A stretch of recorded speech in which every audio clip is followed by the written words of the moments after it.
Warning, the views and beliefs in the following program does not reflect the views of Boom Broadcasting. We give full creative control to our creators and do not believe in cancel culture. Ladies and gentlemen, this is the Nightcap. Viewer discretion is advised. Go Birds. Live from the MOWM studio, Boom Broadcasting presents The Nightcap.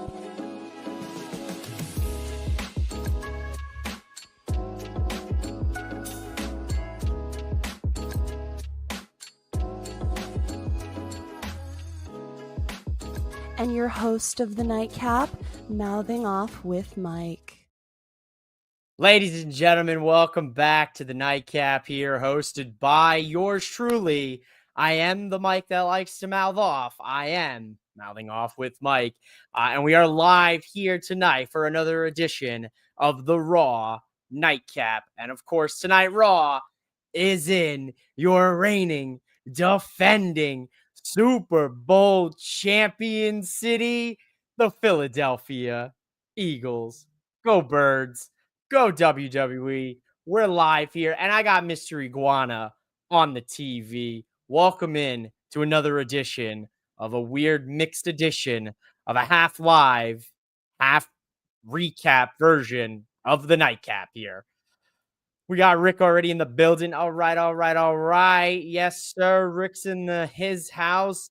So you know things are gonna go off the wall here pretty quickly. Got Dragon Lee, Mr. Iguana teaming up against the Judgment Day. Finn Balor, JD McDonough. Did not think that 48 hours removed from AAA Triple Mania that we would have Mr. Iguana on Raw. And honestly, I'm here for it, ladies and gentlemen. I'm a big Mr. Iguana fan, so I have zero complaints.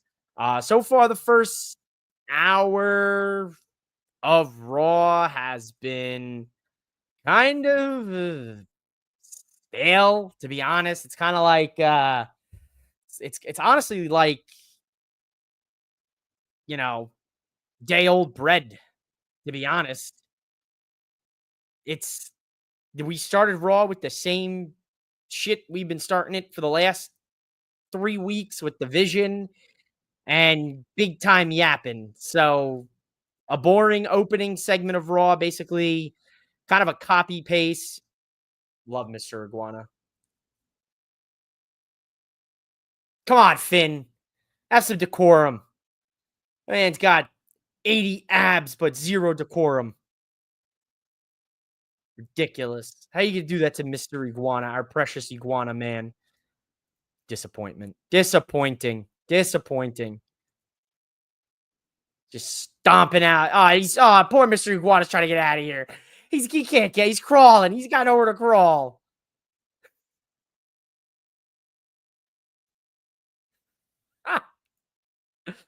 Mr. Iguana is goated, bro. Dirty Dom chance. Hello. Dirty Dom. People love Dirty Dom. Dirty Dom is for the people, ladies and gentlemen. Dirty Dom has taken the hearts of wrestling fans by storm. Dragon Lee flies. Mr. Iguana flies. I've never seen an iguana fly unless it was falling out of a tree because it was too cold in Florida. I ain't never seen an iguana fly like that. Dragon Lee, look how graceful Dragon Lee is, ladies and gentlemen. The guy's just so graceful, man. Just an incredibly graceful athlete. I did like Heyman, though, with the Philly ECW name throwing. Yo, that was crazy, Rick.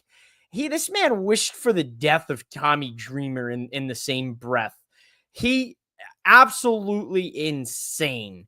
I need AJ to win that belt like I need air. AJ coming down to Mexico, costing Dirty Dom the AAA Mega Championship. Liked it. I loved every second of that from Saturday. Okay. Um, AJ Styles is not afraid to get on a plane, fly his ass to wherever his opponent is, and cost them a championship match. He's now done it to LA Knight in Australia, and now he did it to Dirty Dom here in Mexico. So AJ Styles, as Corey Graves said tonight, he's cashing in on those frequent fly miles. What up, Toby? Good to see you here for the nightcap. I know you were wondering where I was last week. I was not here. I was on vacation. Not really. I just didn't feel like going live. I mean, just one of those things. There will be some announcements for next week's nightcap for Raw. Michael Cole announced it earlier that they are going to be in the UK next week and the week after. So as of now, I believe Raw is supposed to air at 2 o'clock Eastern time next week or the week after. And I think one of those weeks is a 3 o'clock Eastern start time, which is going to put me at right the middle of my morning. It is going to be right in the middle of my morning, the starts of my day here for me on the West Coast. So I do not believe I will have a nightcap for you next week because Raw will have ended probably by around 5, 6 o'clock Eastern time.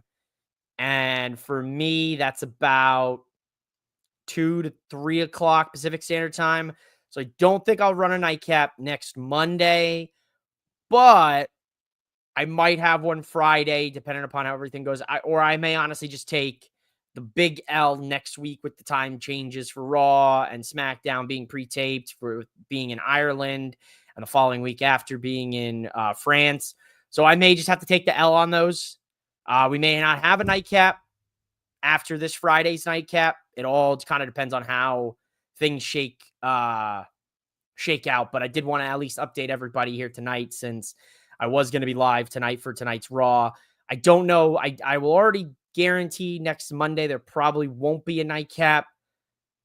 Probably would be back again maybe that Friday, undecided.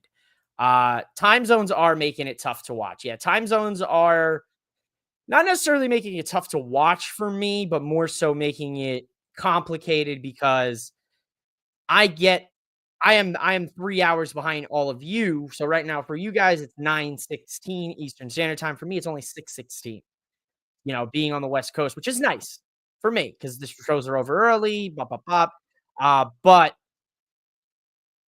it does affect how I run the shows during, post, so it does affect it a little bit.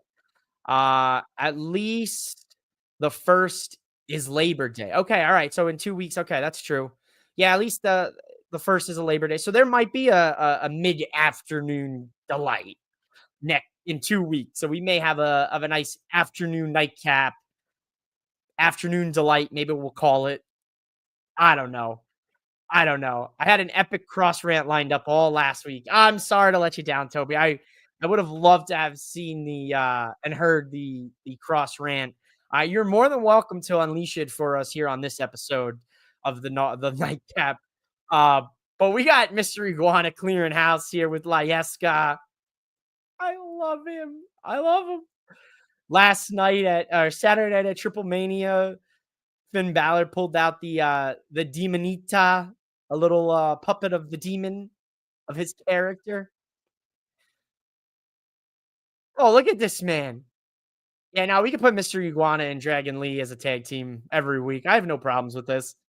I'm having fun watching this tag match. Mm, nice. Nice save by Mr. Iguana. DX barbecue. Oh, a little barbecue. You want a little DX barbecue action? We'll grill out. I'll bring the old setup outside to the grill, and I'll grill. I'll grill and talk. 2, 3. Oh no!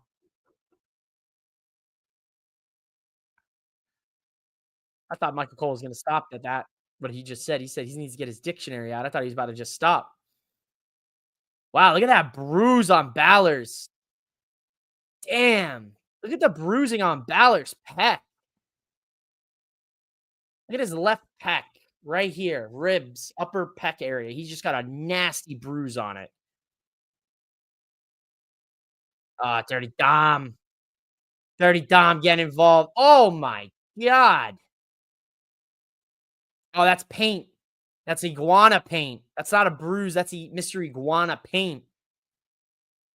Coup de grace. Oh my god. 1, 2.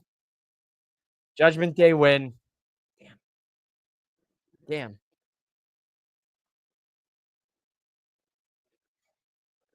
Damn. Damn, damn, damn. I can imagine you holding a hot dog with tongs and talking raw. Would I be holding it with tongs or would I just be eating it? Would I just have it in my hand, just munching down on a good glizzy?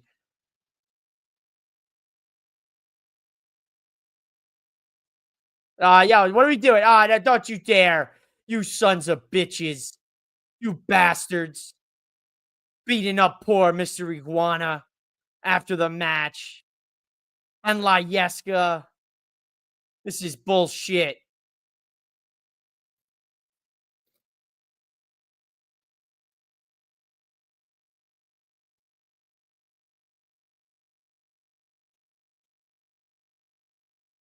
Oh, we're going to try to put Dragon Lee through the table?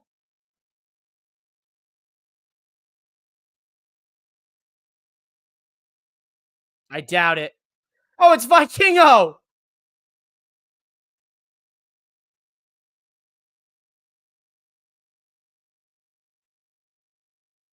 Vikingo has made his Raw debut.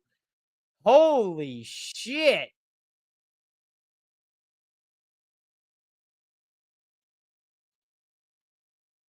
Oh, he's just clearing these boys up here. El Hijo del Vikingo. I love El Hijo. Wrestles in Bread 11s. I love this guy. Oh, Dom.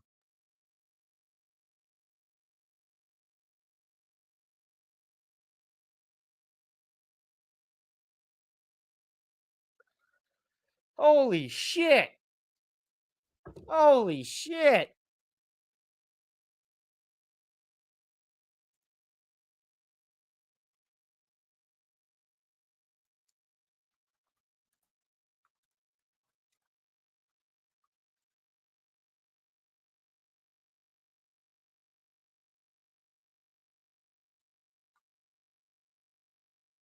I'm of the opinion that Tony Khan needs to six figures, offer high six figures to Cross, bring him in to wrestle and be a part of creative with what he's doing with no budget.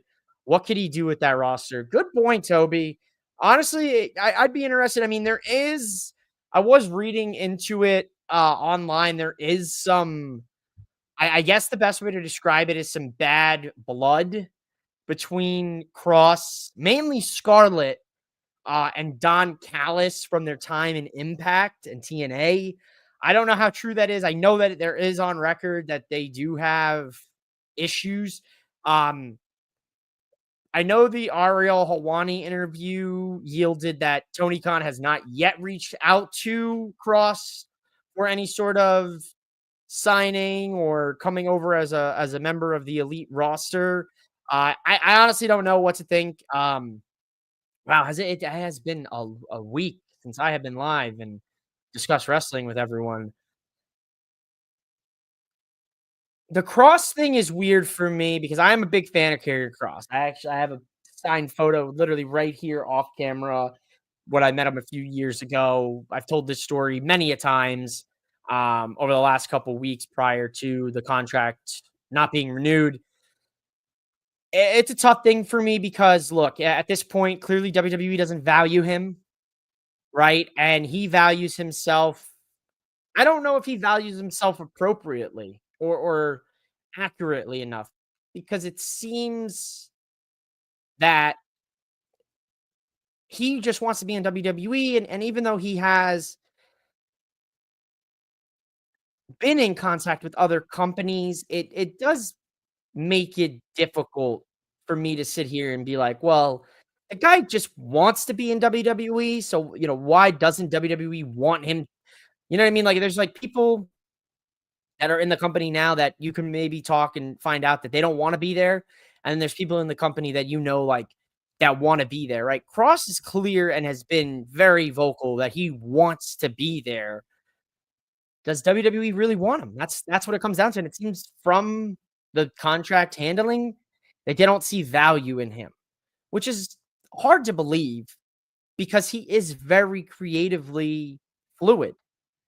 He he has created now 2 parts of a documentary all on his own self with the help of obviously other people, but it's him. It's him doing it. The video packages, the promos he would post on YouTube, it's all him. It's all his creative flow. So I don't it's so hard to look at that and not feel some type of way about it. Tony Khan may have not, but that doesn't stop Mosh, someone else doing it. True, that's true. Someone could reach out. Next up, now we've got the Women's Intercontinental Championship. Natalia versus Becky Lynch. It's crazy to think 48 hours ago we had Natty wrestling the most serious and violent and honestly the best version of herself with the Natty low-key legend gimmick. Now, 48 hours later, here we are, Monday Night Raw. She's got an Intercontinental Championship match against Becky Lynch, but she's not the low-key legend. She's not Natty. She's not, one piece, low-key, with the mouth guard, beating the shit out of women. She's, colorful and got the hat on, and she's got the fit, the purple, bedazzled two-piece fit. Like, it's not the serious Natty that I've been seeing across social media and got to experience live at Bloodsport, and we watched at Triple Mania, that Natty. It's, the other version. It's Natalia. I'd like to see them bring the actual Natty character that we've seen to television. I feel like that's a huge, huge, huge missing opportunity. Just a huge missed opportunity, honestly, to not have her appear in that version of herself. So that's my 2 cents on the matter. Because I think at its core, Natty is a legend, right? She literally is billing herself as the low-key legend for a reason because she doesn't get discussed. Nobody puts her in any sort of GOAT conversations besides me. To be honest with you, I'm the only one that has had that conversation and said, look, yeah, her body of work may not have been amazing over the last couple of years, but think about the women that she has helped backstage, in the ring, at the dungeon. She's GOAT status, in my personal opinion. I'd like to see them bring the more serious Natty character to TV. Because why not? We've repackaged superstars for less. She's a legend. 16-year legend, almost. Why not let her show us a different side of her? Especially on a women's division on Raw, where you don't really have anybody outside of Rhea, Io, Becky, Nikki Bella, Lyra. Why not get Natty in the mix? We've brought Naomi to the forefront as the women's world champion, which is great to see a fresh face in the division and the championship. But why not give Natty an opportunity to let her tell the fans after all these years who the F she is? That she is not Natalia, purple gear and bedazzled. That's one side of her, but she's Natty. She's serious. Not only will she, help you train, but she'll also break your teeth and send your teeth flying out of your mouth like a hockey fight. You know what I mean? Like, I think it's time we got to give her flowers. Dami Feds right there. Natty deserves to be Stu Hart's granddaughter. Listen, Natty is technically the last Hart we have. The last, obviously, I know she's Natty Neidhart, Pops, Jim the Anvil, right? I get it. But she's the last of that family, the true heart dungeon, like the last of the family that we will see wrestle. They're they're referencing Natty, but now they're also referencing Bailey and how Bailey's losing her mind. The video package last week was Bailey was top tier.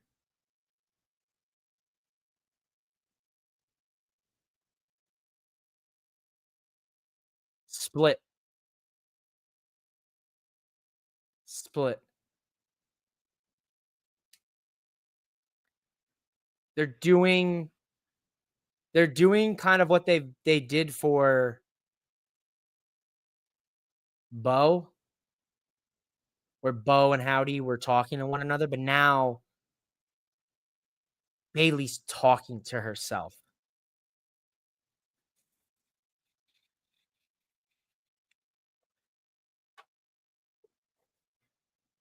It's giving me like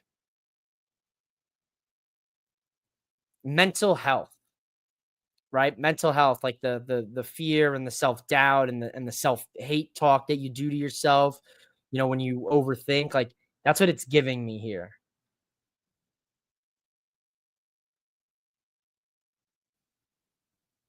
This is incredible work. It's honestly best character work I've seen from Bailey in a long time. The voices in her head, now they're clear.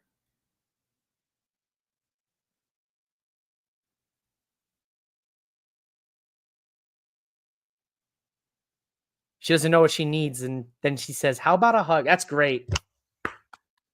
I'm all in about that, ladies and gentlemen. I am all aboard. I'm all aboard that. I'm all aboard whatever they're doing with Bailey. Okay. Natty's back out. Here she is, with the one piece and the glitter and the hat and everything, Very Natalia, right? So Natty changes her gear for WWE shows. I really like her AAA and NWA gear. She looks like a true heart dress like that. Yeah, that's the thing with Natalia is that she's Natalia in WWE, but outside of the company, she wrestles as the low-key legend, Natty. So there it is, low-key legend Natty. There's the sign. You got a We Want cross sign front and center, too.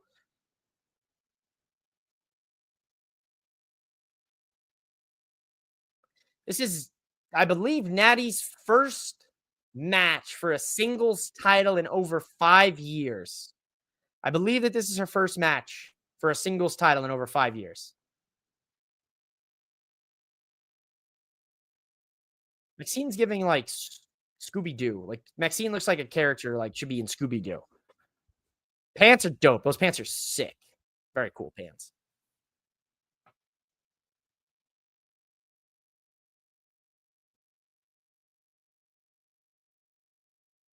Good crowd at Philly too tonight. Good crowd. Crowd was the loudest for Rhea so far and Heyman. Becky really did need this new theme music, and it is actually very good. You know why it's very good, ladies and gentlemen? Say it with me, because Def Rebel didn't make this song. That's why it's good.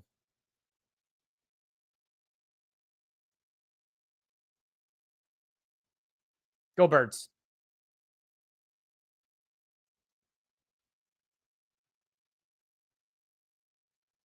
I honestly, Becky's song is a song I'd honestly bump like in the car. Like it's a good song, man.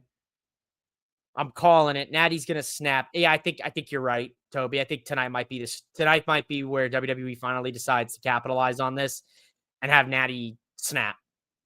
I think Natty's gonna snap on Maxine. I think the loss is gonna break Natty, and I think we're gonna see the low-key legend Natty step up to the dish. And I think that's a character change that very well could hit a home run. There's been two character shifts since WrestleMania that Triple H has effectively done. One was Naomi's heel turn. 10 out of 10. He did that. They did that perfectly. The other one has yet to happen for me, and that's Natty. we've known that Natty is no longer what she is on WWE television. And I've been waiting for them to take advantage of it. We talk a lot about giving wrestlers their flowers while they're here, right?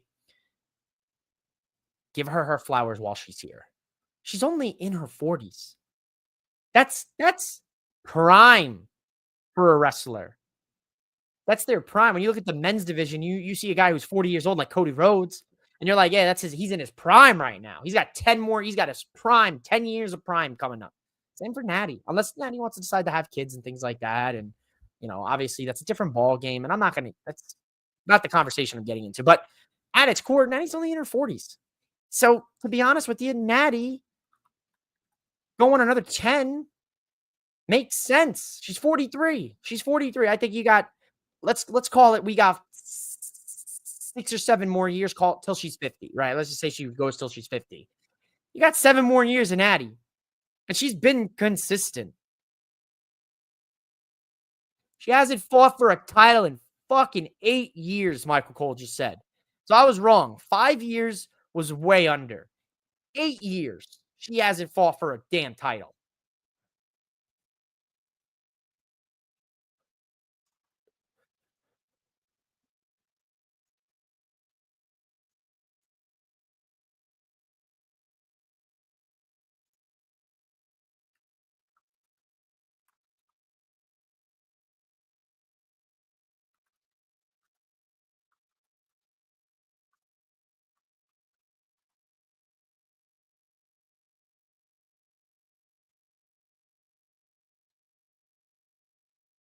They're literally, they're talking straight up right here.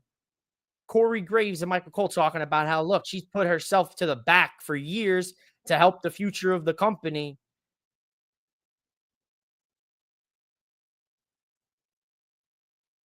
Oh, shit.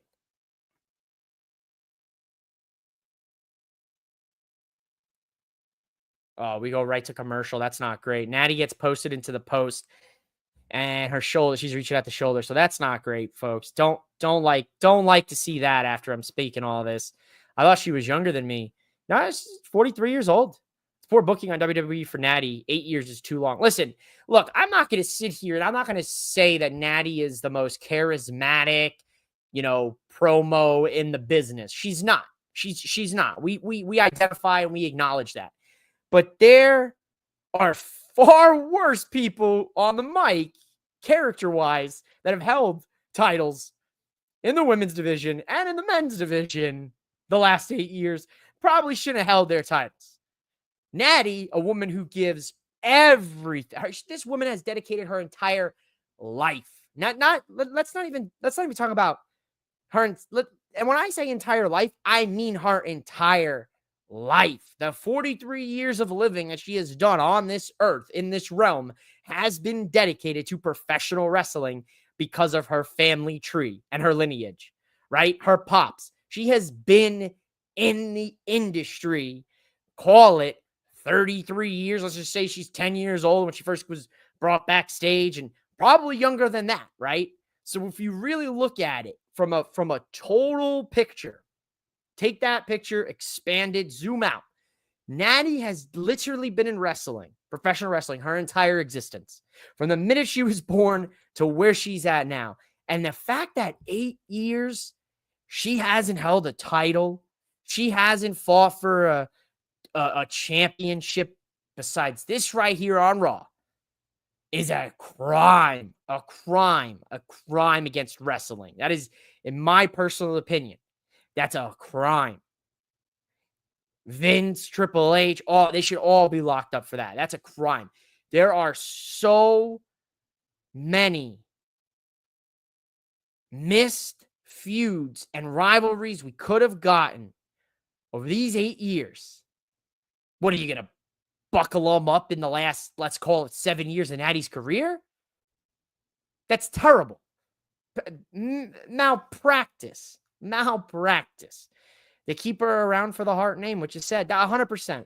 Honestly, I wish and this is a crazy sentence. I wish that when her contract was up, she gambled on herself and went elsewhere and showed up in fucking Stardom and showed up at TNA in the Knockouts division and showed up at GCW. She obviously showed up at Bloodsport. We know that WWE's kind of working with GC Dub, WWE ID program, yada, yada, yada. But at some point, I would have loved to have seen her, just like we saw Saturday night, her go to AAA and wrestle for the women's championship. And she did. She kind of got screwed out of that. I don't know. That left arm is not looking right.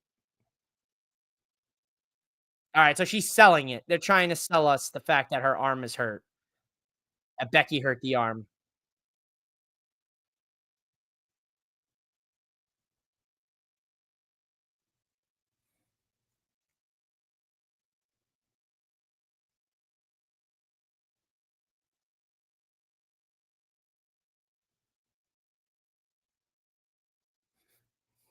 Good mat wrestling here.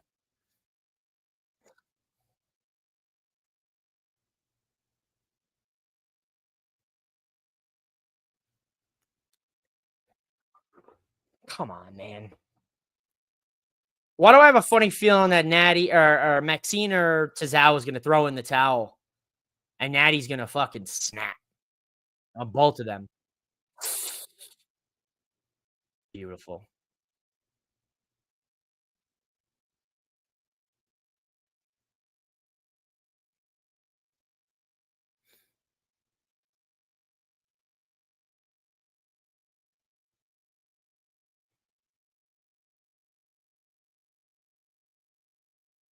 She's selling that arm, man.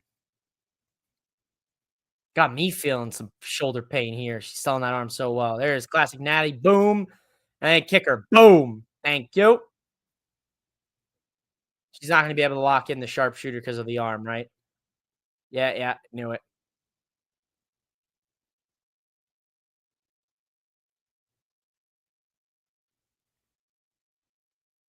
Nice! Discus clothesline from Natty. Shades of the Anvil. Shades of Brody Lee.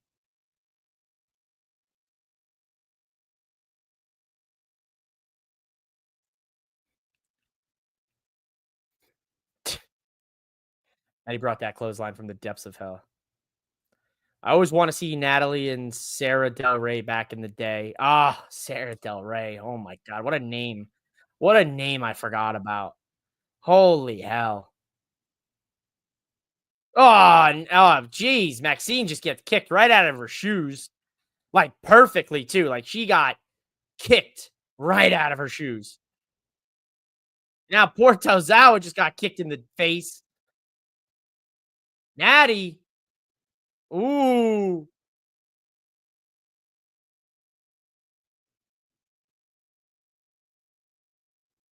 Maxine literally got kicked right out of her shoes. It was hilarious. They flew up, like literally. She kicked her and she just kicked the shoes off. They just they went perfectly in the air. Oh, I love stupid shit like that. Ah, it's over. Pin it.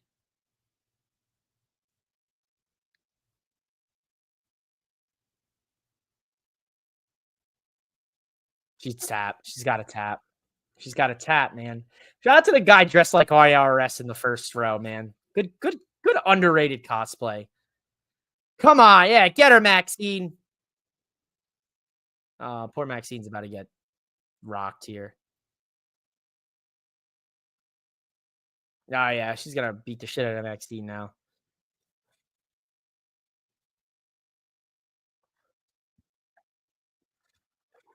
There it is.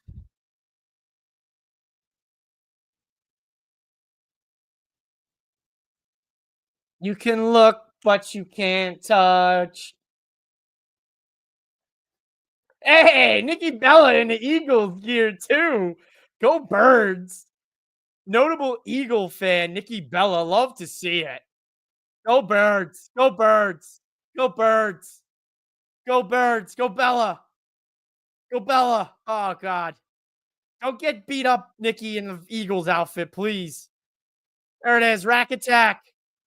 Rack attack. 2.0. Don't forget the 2.0. Don't forget the 2.0. You cannot come out in Philly wearing Kelly Green and get beat down. You cannot. You gotta stand tall because the Eagles, baby, we stood tall against the behemoths, the giants that were the Kansas City Chiefs a year ago in the Super Bowl. We took belts to asses, and that's what Nikki Bella did here tonight to the man Becky Lynch. Took a belt right to her ass. Belts to asses like the Super Bowl. It's 40-6, and we ain't even at halftime yet, baby. Go Birds. I have not watched those matches, Toby. So bad, dude. Go Birds, Tommy Fence. Go Birds.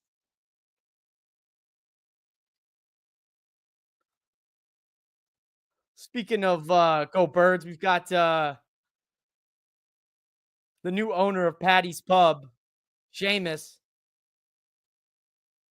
Rusev and Sheamus are just gonna fight. Oh, they're gonna fight. Oh,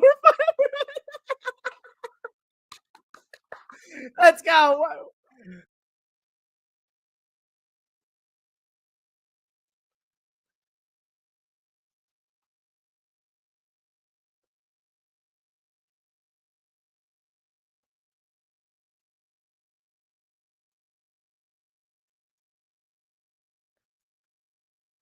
And a good old fashioned Donnybrook at Clash at the Castle, baby. Clash in Paris. Clash at the Eiffel Tower. We got big meaty men bumping me. Adam Pearce needs more than a drink, folks. Adam Pearce needs a freaking Zen because my man is wired right now. Wired.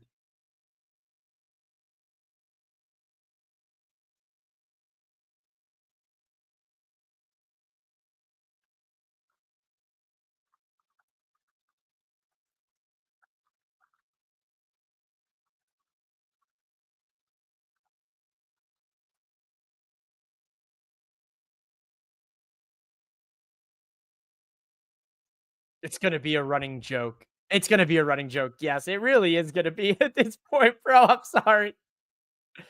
Hell yeah, go Birds. Hell yeah, go Birds. Go Birds. Go Birds. Go Birds. Go Birds. I can't wait for football season, guys. Cannot wait. Cannot wait till football season. We are 2 weeks away. 2 weeks away. NFL season starts off 2 Thursdays from this Thursday. And your boy, these Eagles, I got my Nick Foles jersey on, Super Bowl 52 hero himself, Nick Foles. Little Philly up in here. Thursday to September 4th, we're kicking off the season with the Cowboys. Stink. They stink. Cowboys stink. We're going to beat them up. Belts to ass. Belt to ass. Belt to ass. Just like Nikki Bella took her belt to Becky Lynch's ass tonight. Bop, bop, bop.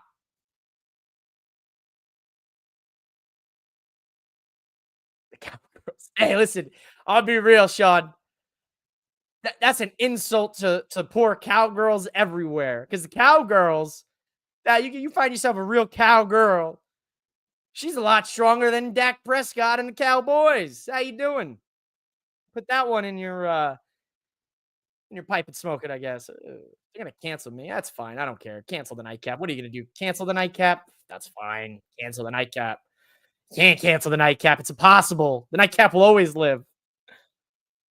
It's weird seeing this Real American Beer commercial with Hulk Hogan's head as Mount Rushmore, since he is, it's very strange vibes. It's very strange to see that commercial. Lions better get their shit together. Ain't that the truth, big dog? Ain't that the truth? I'd love to see a heavyweight fight, Toby, in the playoffs this year. I'd love to see it. However the playoff bracket breaks out, but I'd love to see it be, your Detroit Lions, my Philadelphia Eagles, in a heavyweight slugfest, double overtime, crazy freaking brawl to the wall. I'd love to see it. I wanted it last year because, you know, obviously we knew Kansas City was going to come out of the AFC and the NFC. Um, the NFC, we were kind of, the Eagles there. I knew that they could go far last year, but I didn't think they were going. I really thought the Lions were going to be the problem for them, but we didn't ever even got to that point.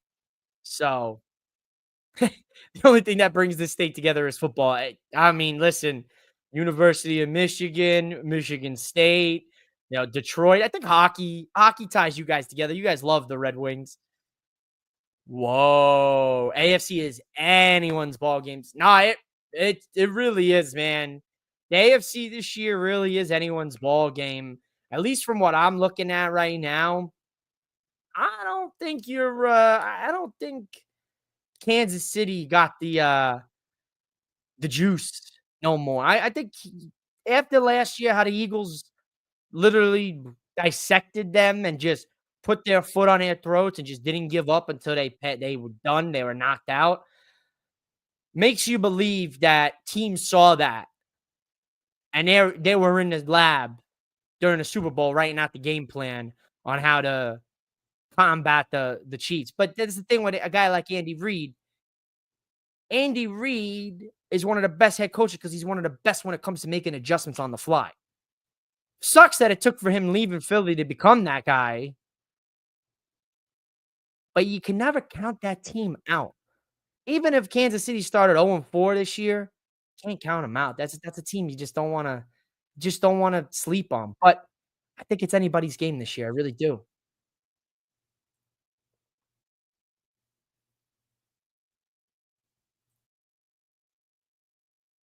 A little CM Punk Jey Uso pep talk.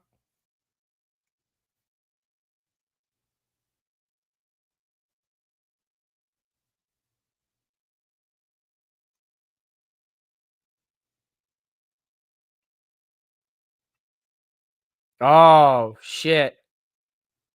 A special announcement from Naomi and Jimmy Uso is coming on a special Stephanie's Places after WWE Raw.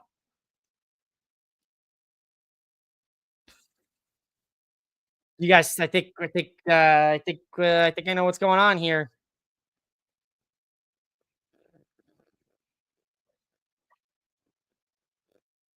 The fact that this was the main event, Jey Uso and Braun Breaker, just leads you to believe that this is ending in bullshit.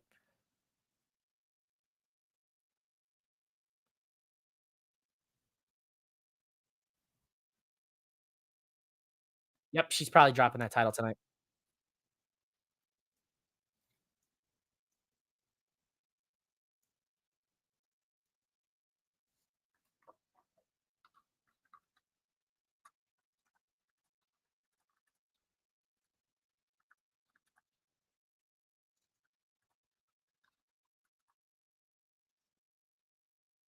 Okay, no, oh, Naomi's got a custom title now. Wait a minute, hold on a sec. She got caution tape on the strap of the title.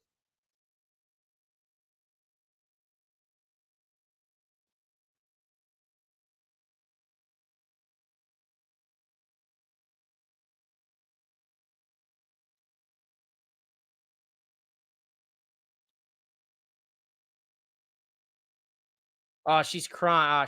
Was she crying or is that her makeup that she did it like that? Yeah, shout out to the guy in the Saquon jersey with the Eagles Lucha Libre mask. How do I get one of those? Anybody got a plug? Where can I get me an Eagles Kelly Green luchador mask? Because I'll wear that shit on the nightcap every nightcap. All right, here it goes. Shit.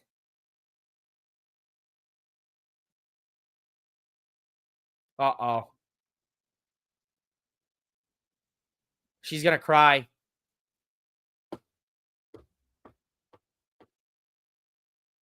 I think the rumors might be true, guys.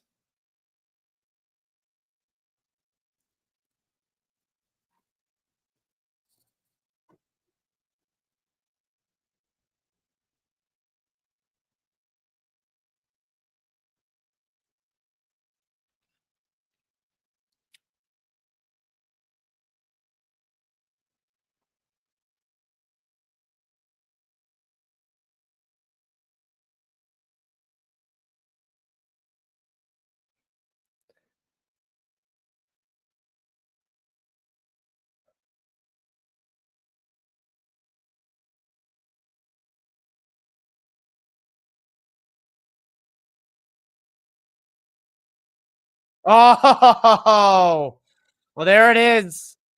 Naomi and Jimmy Uso are expecting a child. Naomi is in fact pregnant, ladies and gentlemen.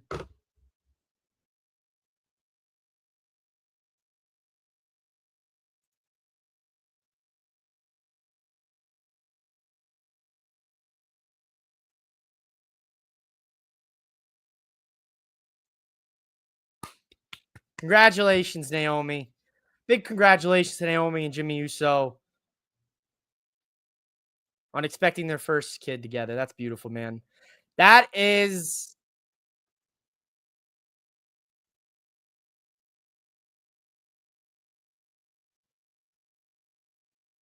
that's beautiful, man. But wow, what a time. What a time.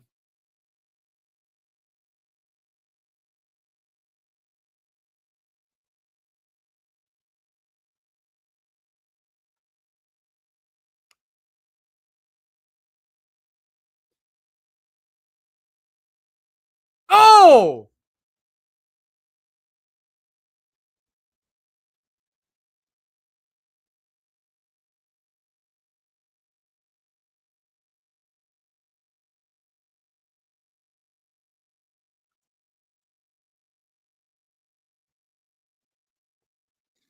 Peter said, "All right, I'm gonna just go ahead and I'm gonna just go ahead and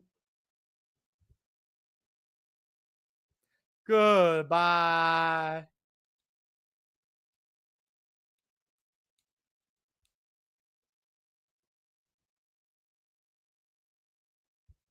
Congrats for them. Wonder if the kid gets an automatic contract. Yeah, I mean, if you're part of the bloodline, you've got a contract, an NIL deal waiting for you the minute you turn 18. So she's not relinquishing the title.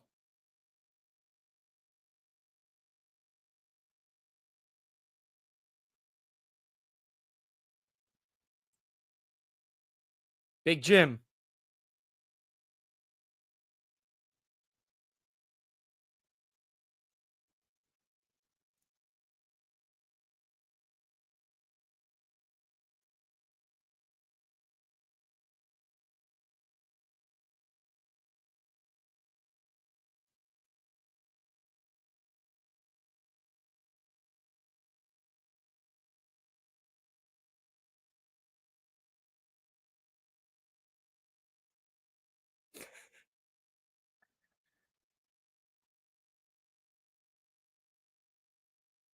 He went to Netflix and chill is diabolical.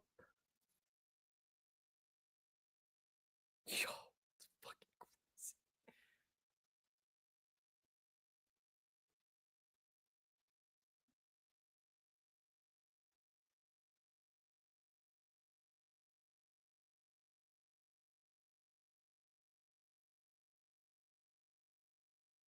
this is beautiful, man. It's just such a beautiful thing.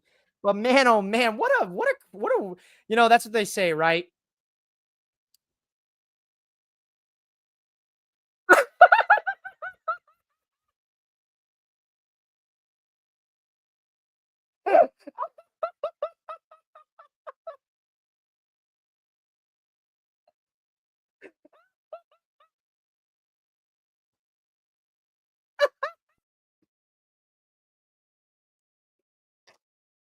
So stupid.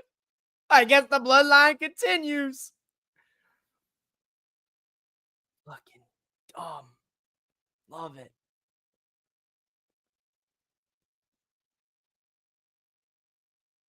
Baby Uso chant is crazy.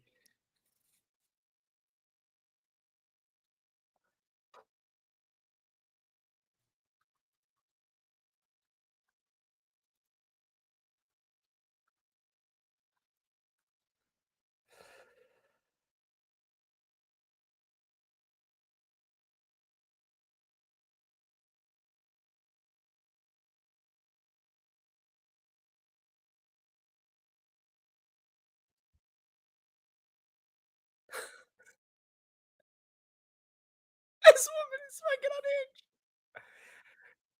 She said, I don't care if I got a baby in my arm and I'm breastfeeding. I'm coming back for my title.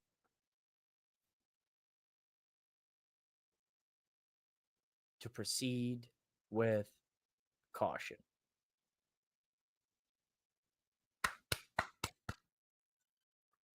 That's so great for Naomi, but man, you gotta love life because doesn't that just that comes at the craziest time in her career, yo.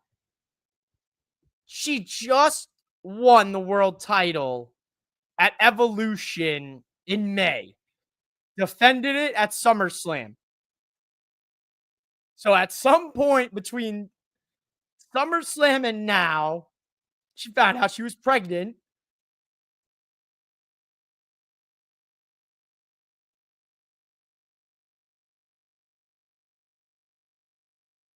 All right, I can't stand this dude.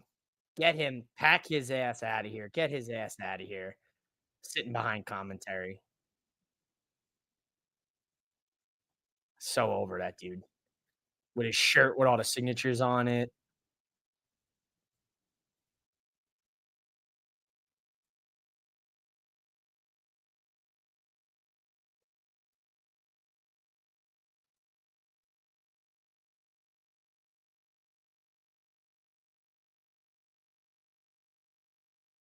Next Monday, Rhea and Roxanne, 12 o'clock Pacific Standard Time. So your boy will definitely not be having a nightcap. Penta versus Kofi Kingston next week. Okay, okay. I'm mad at that.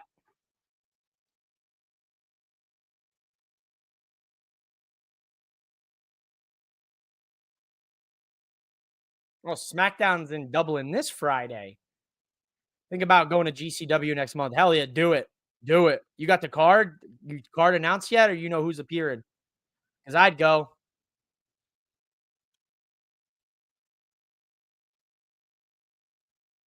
Extreme Rules match for the main event of Raw. Pretty solid.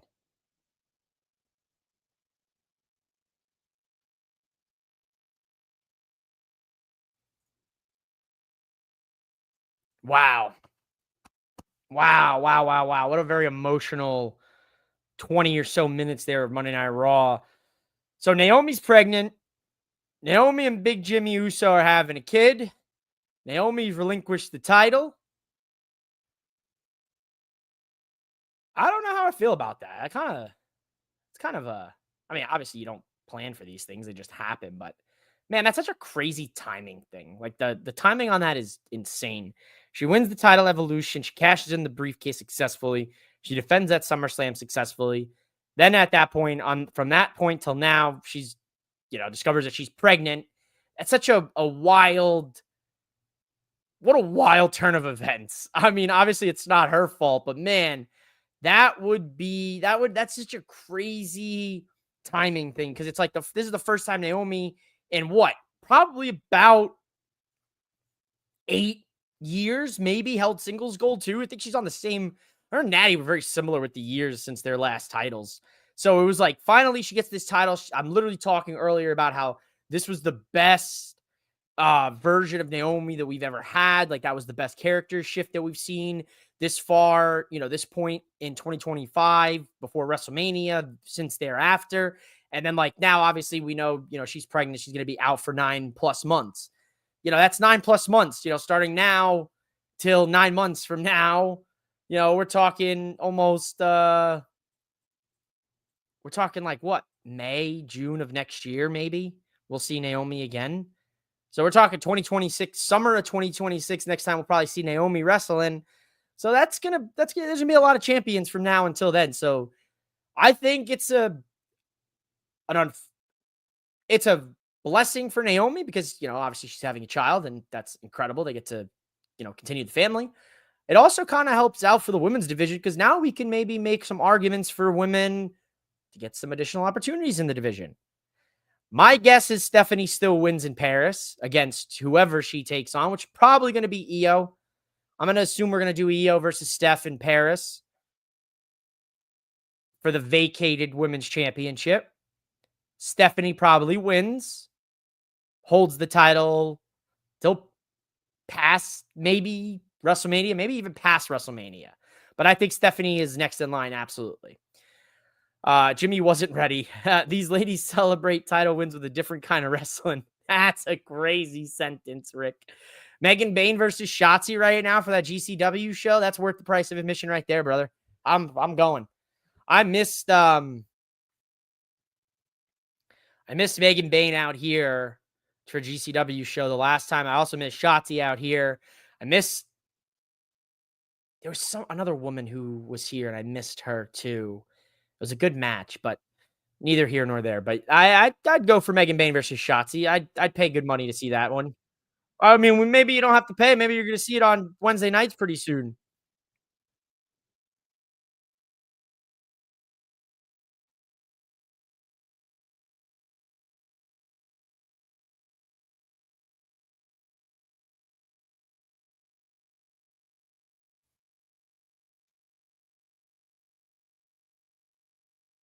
Oh, where is Dom, huh?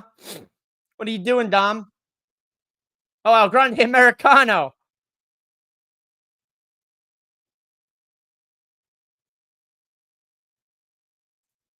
Yo, to be honest, I don't even think Stephanie wrestled for AAA. Fun fact. CMLL, yes, but not AAA.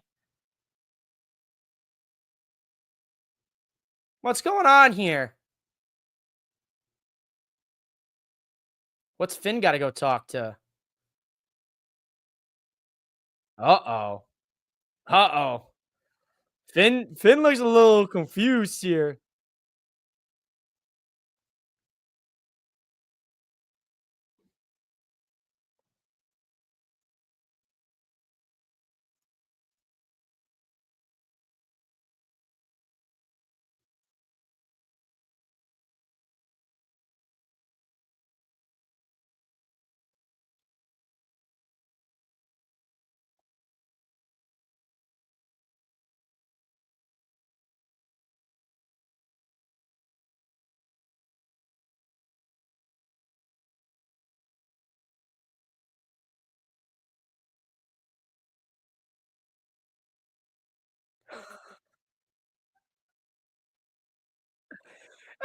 That's crazy, Jay Uso. A little New Jack representation here, thanks to Corey and Michael Cove pointed out.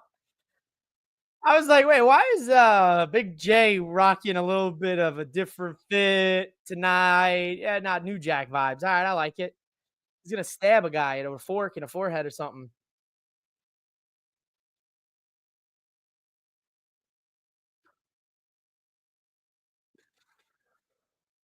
So this is billed as an Extreme Rules match. Better be extreme. This better be damn extreme. Yeah, New Jack. Yeah, they said it on commentary. I missed it. I totally missed it. So Jay's gonna stab someone, I guess.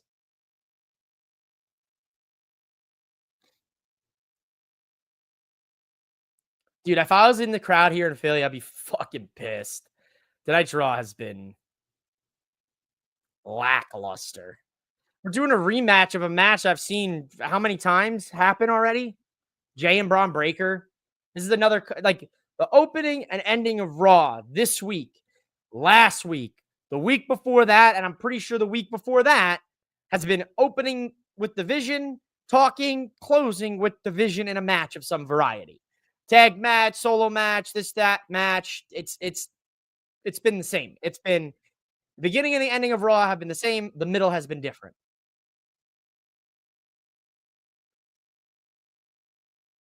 You know how this is ending. Like, I don't even have to tell you guys how this is ending. We don't even have to sit here and watch this match. They're going to beat the shit out of each other. They're going to use all these weapons at their disposal in the shopping cart that we have at ringside. Then all the members of the Vision are getting involved. Bronson Reed and Seth, and then Punk and LA Knight are going to come out and help Jay. Jay's going to somehow come out with the win here, but then the Vision is going to beat down Jay, Knight, and Punk and Raw standing tall for another week. If that happens in any sort of form, you got to subscribe to Mouthing Off with Mike. If you're not already subscribed. If you are subscribed, make another account. Subscribe again. But that's exactly how this is gonna go down. They're gonna beat the shit out of each other. Da da da. They're gonna both go for spears. Da da da. Everyone's gonna come out involved. Everyone's gonna fight, and then at the end of it, the Vision's gonna stand tall. Jay's gonna win. Vision stands tall, and we'll do that again next week on next Monday's episode of Raw for the go home for Clash in Paris. And we're starting this match well before usually when we would start a main event on Raw. We're starting at 10:10. The 20 hard minutes here. They're going to give us 15 minutes match, 5 minutes chaos. Yeet. Yeet.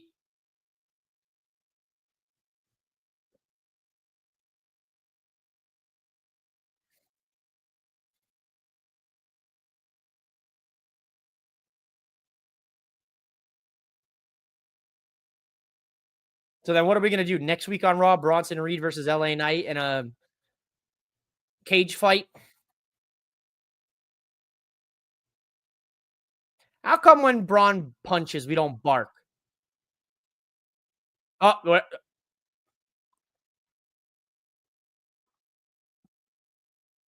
They did it. I got influence in Philly. Jason Kelsey gave me the, oh, shit. This guy just break his fucking shin.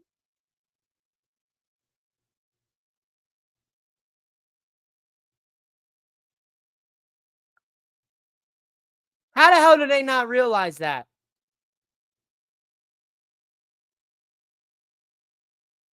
How the hell?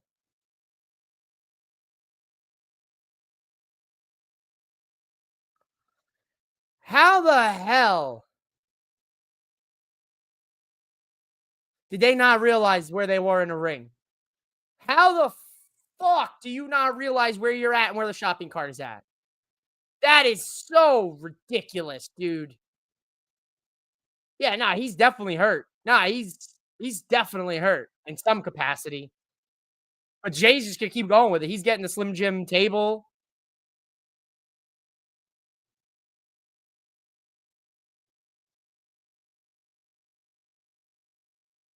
Who does that fall on? Is that Jay's fault? Or is that break? Is that both? That's both of their faults for not knowing where the hell they are in the ring.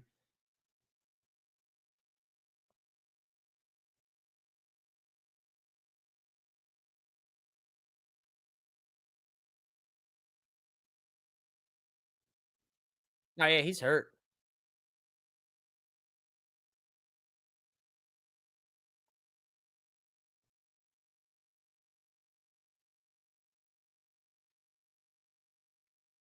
Yeah, no, this is not looking good.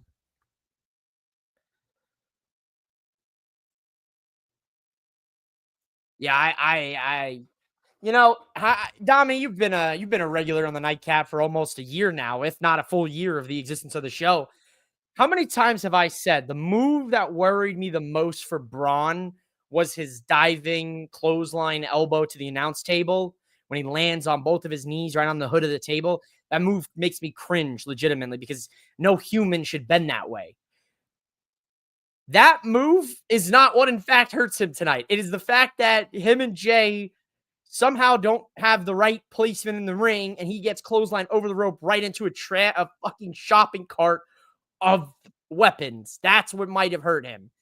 And the fact that WWE said New Jack on TV is shocking. Toby, WWE missed a huge opportunity again by doing that. Please tell me they at least played the beat to Natural Born Kills. No, they didn't. Like, that's what happens when most of the stars are out or probably is already flown abroad. Yeah, that's another good point here. They probably are abroad for next week, for this week, for Friday, for Dublin, for next week in the UK. I expect to see CM Punk and LA Knight tonight, at least in this match. We know Bronson Reed's there. We know Seth's there. We know Breaker's there. We know Jay's there. We know Punk and Knight are there. I expect to see all these guys in the ring at some point. I expected to see them earlier on, but I think they're going to end up coming sooner than later than I thought.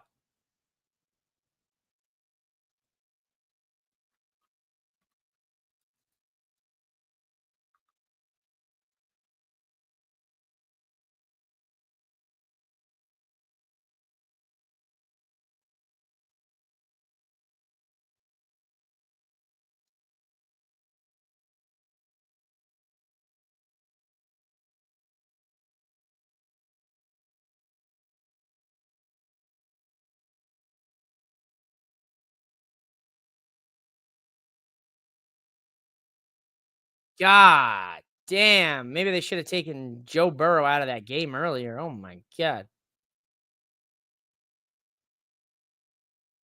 Yeah, why did the Bengals start Joe Burrow tonight? What's wrong with that team?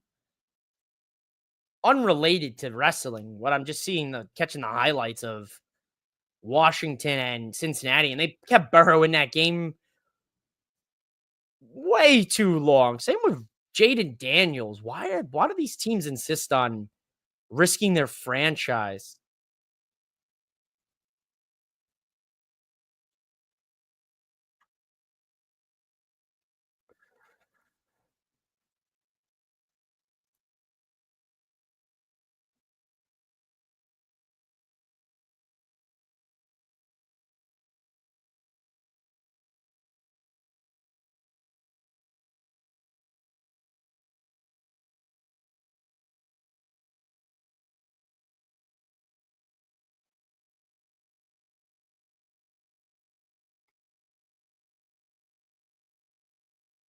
These kids will never understand the hype. Staying up to 2 a.m. to catch ECW on Pass TV here in Michigan, that's lit. It would be nice if we could see an old school legend, the Sandman, coming out to Metallica smoking a Newport. Listen, you want to see an old school legend coming out to Metallica smoking a Newport? Listen, Sean, I'll come right here live on a nightcap. I'll bring the beer. I'll crack it on my skull. I'll bleed on the nightcap, and I'll smoke a Newport right here, right now, baby. Don't tempt me with a good time, baby. I'll get that soft pack, baby. We'll be rolling. We'll be rolling them. We'll be rolling. That offense got off to a slow start last year. Yeah, but keeping Joe B in there for over 2 quarters of a preseason game with no implications and letting him get dragged to the ground by his shoulders and his dome planted in the ground. Not a great decision there by the coach. That's mispractice there. Like, let the guy go in for the first 2 drives of the game. Let him go in first offensive drive, second offensive drive, call it good. That's it. Don't let him stay in there for 2 quarters. Like, I'd be fine. Like, if Jalen Hurts, I'd be cursing Sirianni right now if the Eagles were on and Hurts was still in the game up to that point. I'd be cursing him. Cursing him. Now we got chairs, bats, pipes. Fuck it. Run the blade tonight. And a crazy clothesline to Jay. That's an insane clothesline. You got Braun Breaker on one leg.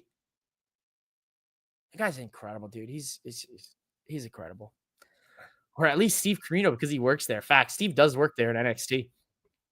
His son, too. I don't know. I'm surprised his son didn't get an NXT deal. Saw his son wrestle at a GCW show.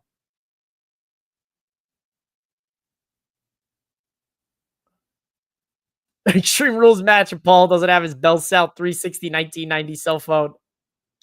He retired it. He retired it when he got inducted into the Hall of Fame. What are we doing here? Oh!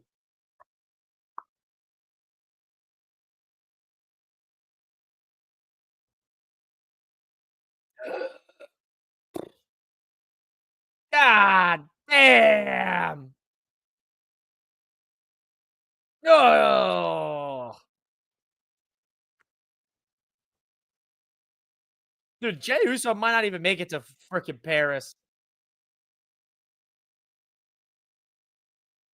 No, don't do it! He's gonna do it! No! Your leg is literally, I thought your leg was broken 5 minutes ago. He's gonna do the jump. He's gonna do the goddamn announce table jump.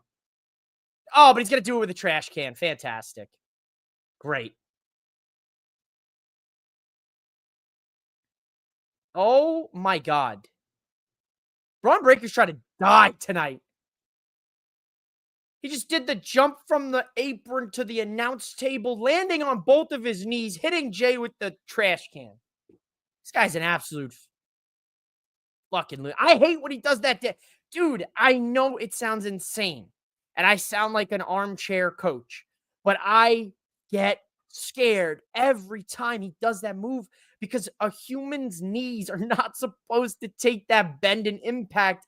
and he hits that shit. I mean, especially since we almost saw him break his leg tonight. I figure he wouldn't put that to in the moves tonight, but what do I know? I'm just a nerd in a chair with a mic in front of his face. At least I'm hyper aware. I don't know. Anything else? What do we want to talk about? I'm all over the place. Tonight's episode of Raw has been stinky. I feel bad for the people in Philly. It's been stinky. There's been good. There's been some good. The rest has been avoidable. I could have. I could honestly. I could have skipped Raw tonight and watched it later and fast forwarded it. That's kind of where I'm at tonight. The same segment opened the show, same thing's ending the show. The only difference here tonight is that we have an Extreme Rules match because we're in Philly. If we weren't in Philly, what do we get? We get if we were in, let's just say we were in Louisville, Kentucky, we'd probably get a Louisville street fight. Just because we're in Philly and we get an Extreme Rules match. Wait till he explains that to his knee doc. Dude, listen, there's one guy that I don't want to see hurt is Braun Breaker. That's a guy like you get him getting hurt would be a huge, we talk a lot about stocks, right? You look at the stock market, right? And you look, oh, the stock is up, the stock is down. His stock right now is like in the green, and it's been in the green, and it's going to continue to stay in the green. But if any injury happens to Braun, that could really hurt his stock because they clearly have a long-term plan in place for Braun. And I would be very concerned. Like I would hate to see him deal with any sort of knee injury this early on in his career before his career can really hit the next level. Chris said, my favorite Eagles podcast. I mean, we could have an Eagles podcast. I don't know how that would fare with the Prez and his dad with their Cowboys branded podcast, but we could have an Eagles podcast. Just got to find some Eagles fans. Go Birds. Breaker's going to do that. Breakensteiner. NFC East podcast drop. Honestly, Chris, me and Mr. New York were talking about it. Big Jason, we're talking about maybe doing like a monthly thing for the NFC East. He's a Giants fan. I'm an Eagles fan. Mike's a Cowboys fan. We actually do have somebody who's a Commanders fan. But we were thinking about maybe doing a once a month, end of the month NFC East look back. A little State of the Union address. Maybe it's a theory right now. We'll have to talk to the powers that be. See what the powers that be want. He's anti-Eagles, Chris. There we go. He's got a Commanders fan, so we could have some. Oh, there you go. Battle of the Spears. Jey Uso, Braun Breaker. There it is. 1, 2. No, kicks out at 2. Braun Breaker. I know a Commanders fan too. Let's go. We have 2 Commanders fans. We got to keep things rolling. We got a Giants fan. We got a Cowboys fan. We got 2 Eagles fans, me and Sean. We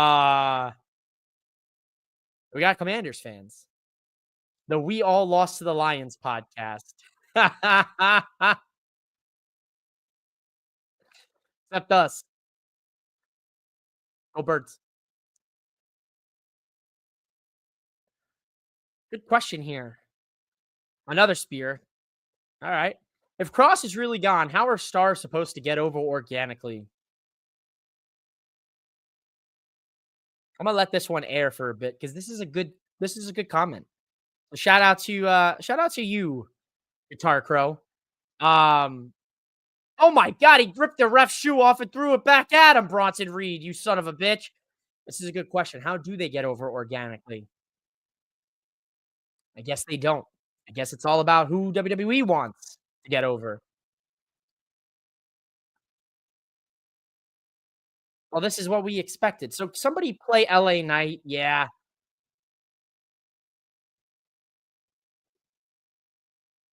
Oh, I'll say his name and he appears. Not Joe Hendry, but the megastar LA Knight.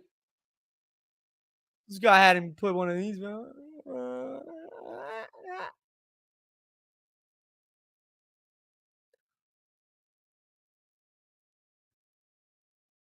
Yeah, yeah, yeah, yeah, yeah. Yeah. The Sixers wish they could dribble like that. Michael Cole is right. Oh, here's Seth. Oh, there he is. There he is. He's wearing his grandmother's tablecloth. Where'd he pull that outfit from? Whose grandmother is missing their couch cushion? Their couch cushion covers.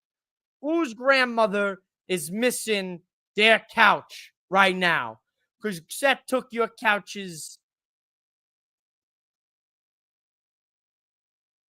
Is your grandmother missing her couch cushion covers? Because I think I know where they are. Let me know. I found them. There's Seth Rollins is wearing them. And here's CM Punk right on time. What did I say 17 minutes ago? 17 minutes ago, exactly to the date, time. I said this match ends in pure chaos. Everybody starts attacking everybody. Rollins, Reed, Breaker, Jay, Knight, Punk. It's all going to end in fucking chaos.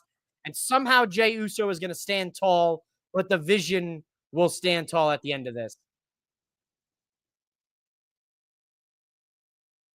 Oh, LA Knight and CM Punk just bopping this guy.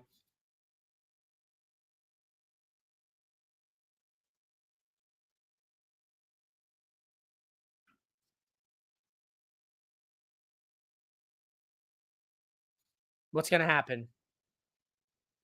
I grabbed his nose. Oh, and LA Knight goes through a table. Oh, what did I say?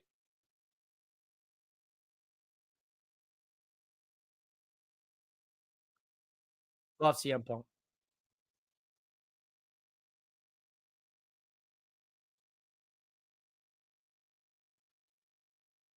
All right, so Punk and Seth are going through the crowd. They're gone.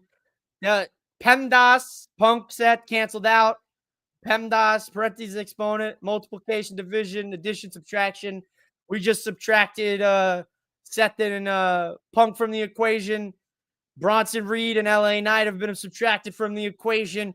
The only thing we got left is our first two numbers, Braun Breaker and Jey Uso starting the match, finishing the match. All the chaos in between. What else is new? I'll admit, Cross wasn't great in the ring, but he literally did everything else great. Could be a work, but what a fumble if a shoot. I agree to this sentiment 100%. I've talked about this a few different times on the Nightcap the last few weeks. No way, shape, or form did I ever, and I am a big fan of Karrion Kross's, to preface this. Been a big fan of his. Have always been a fan of his from, to be honest, dating back to the White Rabbit days in Lucha Underground. Paul London, White Rabbit, we're taking it far back here. But I agree. Karrion Kross is not going to give you a 5-star clinic match in the ring performance. He's not. He's not going to give that to you. But what he is going to give you is a really solid C plus B minus match. But he's going to give you an A plus promotion, story, and characterization of the moment. And the fucking tribal chief is here.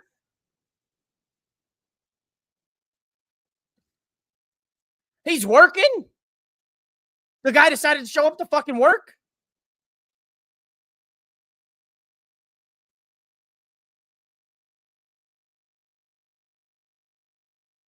Oh, Roman Reigns just speared Braun. Ooh, baby. Well, I was wrong. I was very wrong. I said Jay's going to win this match, but the Vision stands tall.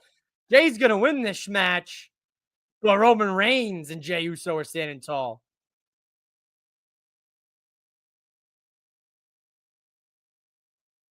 What a car crash of a main event. All right, the main event was the best part of Raw tonight.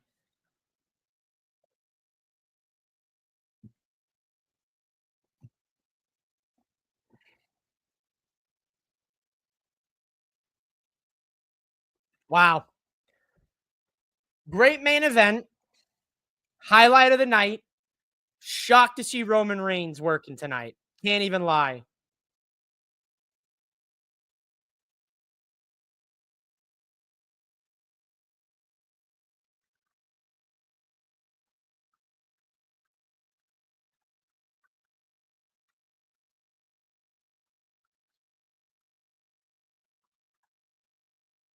So does that mean Roman's getting added to the fatal four-way?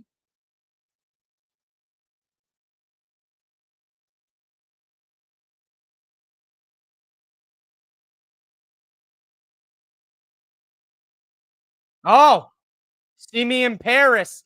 Bronson Reed versus Roman Reigns, the tribal chief versus the tribal thief in Paris. I'll take it.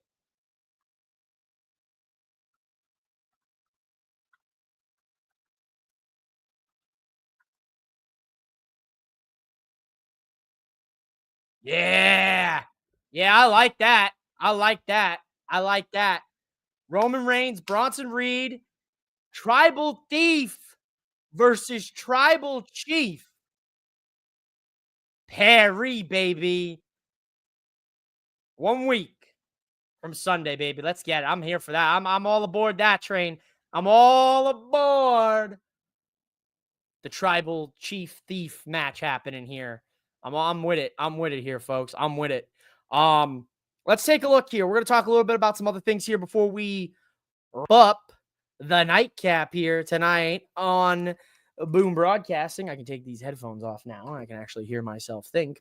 So let's talk about it. I like these comments. So we're going to keep rolling with these comments here before we go ahead and we talk a little bit about Triple Mania. I agree, kind of finishing my thought on that because I got interrupted by the Roman Reigns, tribal chief coming out. But I agree to this sentiment 100%. It would be a massive ball drop, fumble, mess up on WWE's part. If this is not, in fact, a work and they're not playing this up and trying to, fan the flames a little bit, get people kind of talking, then this was the terrible, terrible way to handle contracts. In all fairness, there are several stars on the roster who are bad in the ring and can't cut a promo to save their life.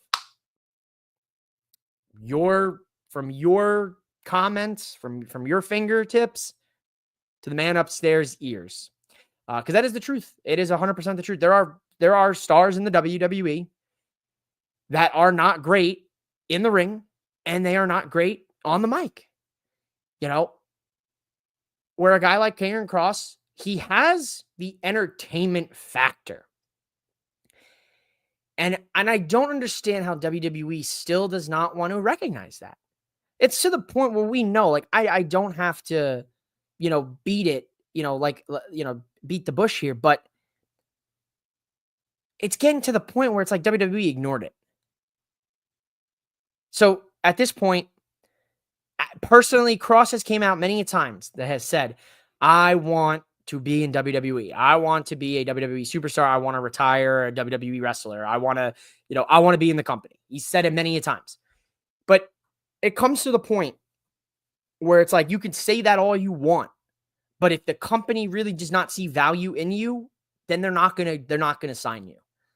Now that's crazy, right? And I'm not defending WWE. I want to just be 100%. I will never defend a multi-billion-dollar corporation. Okay, like for example, if Walmart raised prices, which they have, and they, whatever, I'm not going to defend Walmart. I'm not defending the company. I believe WWE and the way TKO is handling business recently has been very bad business, in my personal opinion. But if the company does not see value in you, much like a lot of other wrestlers who have left the company and went on to be bigger things, the person in my mind I'm thinking of right now is Matt Cardona. Matt Cardona was the original. Think about this. I want to put this, kind of frame this in the right manner. Matt Cardona was the original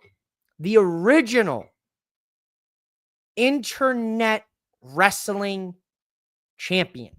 Okay, right? He created his own belt. He was the first wrestler. Matt Cardona was the first wrestler to use YouTube and Facebook and Twitter and whatever other social medias existed back at that time frame that don't exist anymore now. He was the first wrestler, to get on the internet and market himself to the fans. Matt Cardona, Zack Ryder got over organically. To your point, Qatar. And this is just a conversation, right? We just talk.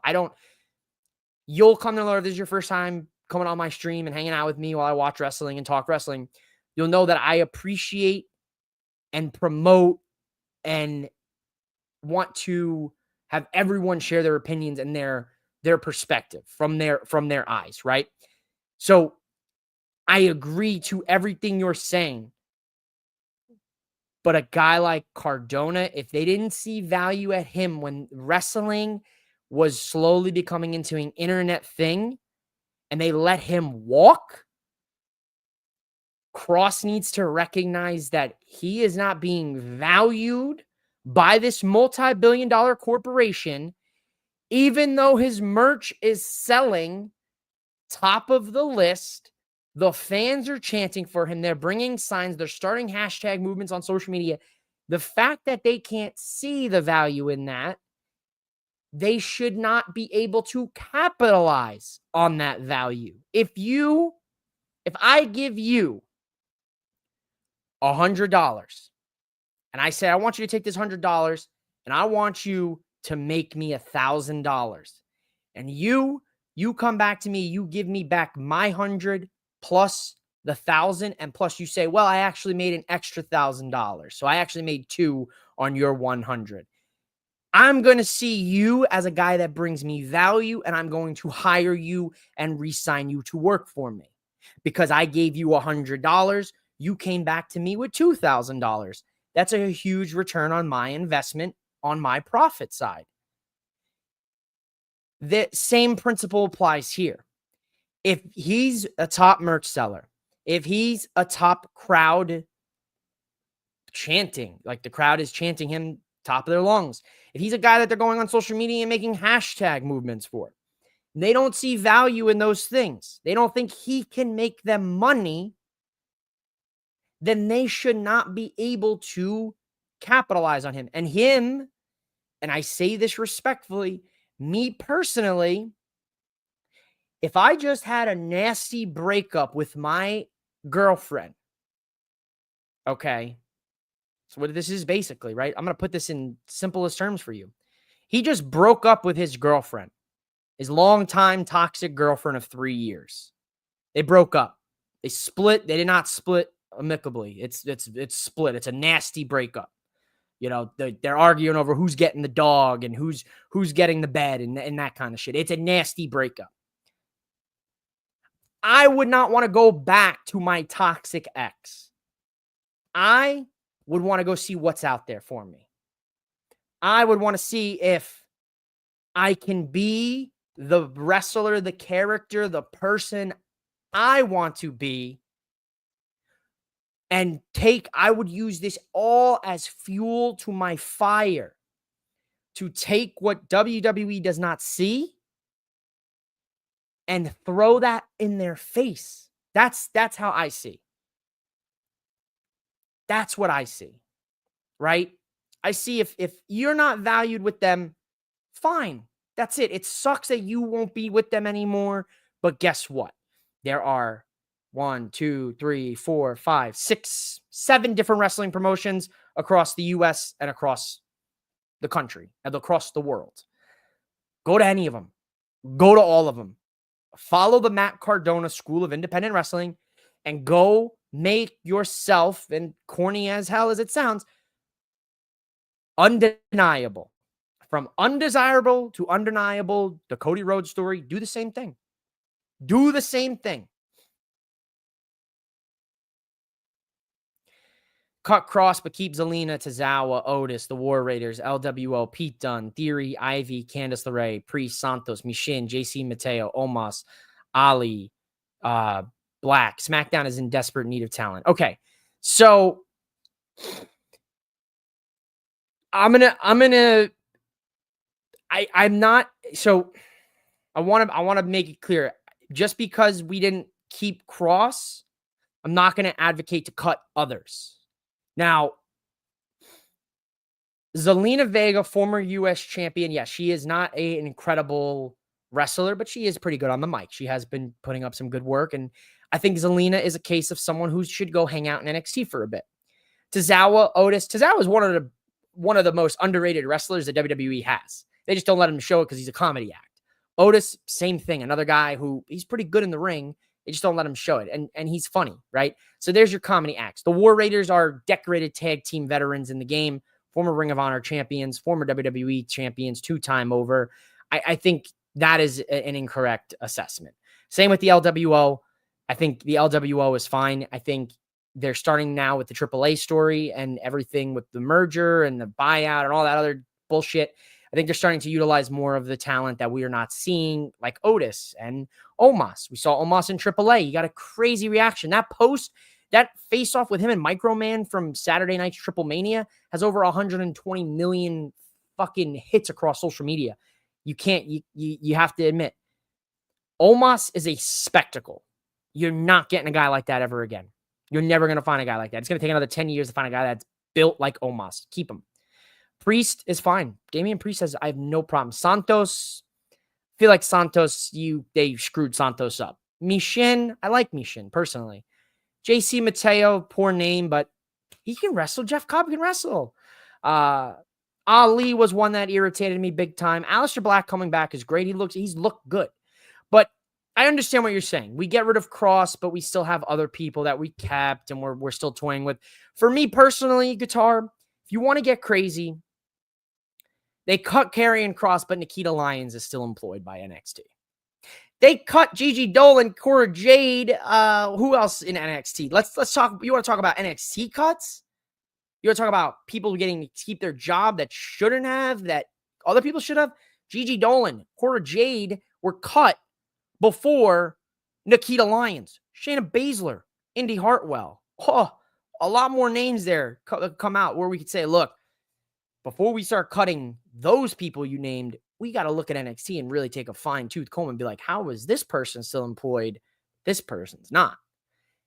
I'm not going to side on either side of this. I don't want to sit here and be negative because I'm not going to wish for someone to lose their job. But yeah, I agree to that sentiment. There are questions that arise when these things happen where you look at it and you go, how do you get rid of a guy like that, but you keep a person like that? So I disagree on Cross not being good in the ring. He's legit believable in the ring. He's not a video game style wrestler, which I think many people equate that with good in the ring. Okay, yeah, agreed to that sentiment, Toby. He's an old school wrestler. Like if this was the 80s, 90s, Cross would be thriving right now. Absolutely thriving. Cross is making more now than when in WWE. The sky is the limit now. I agree to that sentiment. Another wrestler who comes to mind is EC3. EC3 got in his own way. That I'll agree to. EC3 got in his own way. Cross with his YouTube channel is making bank. It's helping his book sales unless they are opening their wallet. He's good. They also didn't give his wife a contract. That was the last straw on the camel's back. That's the straw that broke the camel's back. That was the big thing, is that they didn't negotiate with his wife. They negotiated with him. They weren't going to offer her a contract. There's a whole thing there. Dude was fired in TNA after leaving WWE the first time, and WWE couldn't cash in. Agreed, ZWC. He was good in TNA. Killer Cross was great. You know, he was going to head over to New Japan, and then they signed him back over. I talked to him about that. He was like, yeah, I'm going to New Japan. Like, I'm going out to Japan. I'm going to stay out there. You know, I think when we talked about it, it was like, it's going to be like a 6-week thing. He was going to go out for 6 weeks, leave, come back, you know, and if they liked what he did in those 6 weeks, he'd go back out. That was right before he ended up signing back to the company and coming back literally those 6 months after. Because I had talked to him at WrestleCon in Dallas in 22, and he was back right after 23 he was back, or right in the end of 2022 he came back. So he was literally telling me about how his plans were to go to New Japan and he was going to wrestle in Japan and everything. And that weekend of WrestleMania 38, I'm pretty sure they called him back and re-signed him that very weekend. So it's crazy to see that. No disrespect to anyone else, but with Cross, the fans were loud and support and merch sales don't lie. Exactly. Money doesn't lie. And the fact that the money was not enough for WWE to say, okay, we need to capitalize. That's their fault. And like I said, as the company failed to utilize him and take advantage of the ever-growing fan support, in my opinion, if you fumble that, they should not get a second chance to make the money off of him. If you screw that up the first time, damn, that sucks for you. But now for him personally, I'd be looking at that and going, look, they're subscribing to my YouTube. They're watching this. They're buying my book. I am good. I am now going to go do the things I want to go, and I'm going to go wrestle the people I want to wrestle. That's how it should be for him. And if WWE comes knocking later on, so be it. But at least this point, I think Cross doubts himself. And I don't know the guy personally. I don't have him on speed dial. I can't call him up and be like, hey, Karrion, give people some words here on the podcast. I don't have that ability. But I think in his mind, he's much like all of us are when we change careers or change opportunities. You're scared of what could happen. Will the fans not follow me? Will they not be receptive of me? Will they even want to watch me wrestle for X company? So I think you get comfortable, especially when the machine is pushing you. When the wheels are constantly spinning and you don't have to really think to do anything outside of maybe posting on social media and doing your own promos, the machine's doing it for you. That level of risk is there. And I think a guy like him who's risked his whole career, I think that's a risk you have to take. Go out there, see what those greener pastures are. Cross is my era Jake the Snake Roberts. Promo skills are great and his ring presence is great. Okay, Sean, I see that comparison because I always felt that Cross was this generation's Jake the Snake. Where he would, at first he would come in real calm, right? And then he would expand, right?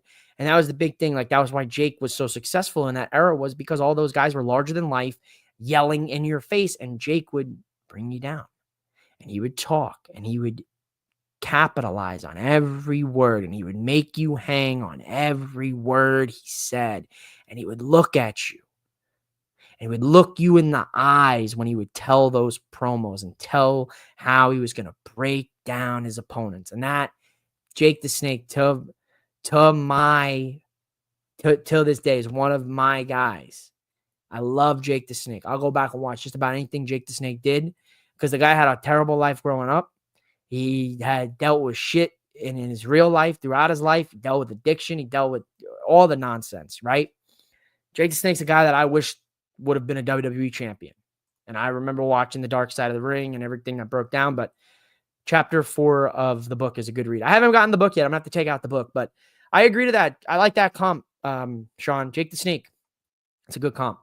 Let's finish off here, last couple minutes of the nightcap here, with thoughts on Triple A's Triple Mania. Triple Mania, if you were living under a rock, or better yet here, if you were living under a Dwayne, Triple A, Triple Mania took place. It is their Super Bowl. It is their biggest show of the year on Saturday from Mexico City. And it was an incredible spectacle. It was fantastic. Triple A was the most fun that I have had watching wrestling since Double or Nothing in May, when I was there for Double or Nothing for AEW. The most fun I've had watching a show. With the street fight for the tag team championships, the women's triple threat, the fatal four-way for Vikingos championship, the Copa Battle Royal, where we had the crazy face-off between Micro Man at 3'4" and Omos at 7'3". One of the greatest images ever taken in professional wrestling history. The biggest competitor versus the littlest competitor in WWE and wrestling history right now. You had Pimpinarella show up and Kiss Otis, which was a crazy one. There were so many cool moments. The wrestling delivered, the antics delivered. Mr. Iguana was hilarious. The Judgment Day were there. WWE was throughout the whole show. You had Finn Balor with the little demon going face-to-face with Mr. Iguana and Layeska. Everything about Triple Mania was a smash hit. I had so much fun watching Triple Mania.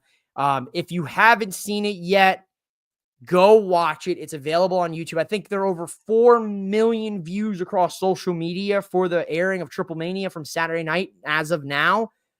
Biggest gate for Triple Mania in its history. Biggest attendance in its history. Most amount of viewers in its history. Insane. Triple Mania. Wow. I wish I was watching Triple Mania before WWE got involved, because I have been missing out on years and years of really great lucha libre. And I do really love the lucha libre style of professional wrestling, man. It is one of the best. It's one of my favorite styles, and everything delivered Saturday night. Thoughts on Triple Mania? 2 MOWM thumbs up. If I could and I was flexible enough, I'd put my toes up and I'd give you 4 thumbs up. 2 toes and 2 thumbs, because it was that damn good. It was a smash hit for me, man. Other than that, Raw, like I said, the beginning of Raw, you guys watched it. I'm not going to rehash it. The Vision opened up Raw. The only thing really that got a pop out of me was Paul Heyman going back to his ECW days and, making an Extreme Rules match for tonight. He talked about how Tommy Dreamer should be dead, which is crazy to say, especially the fact that literally 2 weeks ago, Hulk Hogan died. We've lost how many different wrestlers the last year? And this man's saying a guy who is living should be dead, which is crazy, but it's Paul Heyman. And from his Hall of Fame speech in Philly a year ago or so, he literally said, if you don't like it, suck my you-know-what. I'm not going to say it, because then the Prez might actually get pissed. He genuinely might get pissed at me if I say that. So I'm not going to say it. All right. So the time everybody's been waiting for here. Thank you guys so much for viewing the Nightcap, for hanging out with me for the last hour and 15 minutes of Raw, plus the little extra Karrion Kross rant that we were able to get off here tonight. Thanks to Guitar Crow. Thanks for hanging out with, man. If you're new to the Nightcap, if you enjoy me, if you enjoy what I bring to the wrestling content game, subscribe, man. Drop me a follow at MOWM_podcast. I create content for my own wrestling channel, which is Mouthing Off with Mike Wrestling Podcast. And I also host the Nightcap as a part of Boom Broadcasting for their late night wrestling coverage. But Monday Night Raw will be airing next week at 3 o'clock Eastern Standard Time, 12 o'clock Pacific Standard Time. So there will not be a live Nightcap that airs.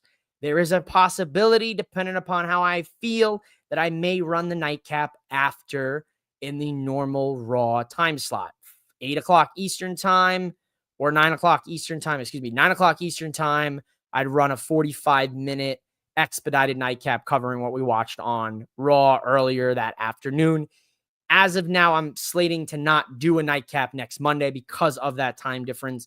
You're going to already have watched it. You're probably going to already maybe go back and watch it during its actual live airing if you're working like me. So it's just going to be one of those things.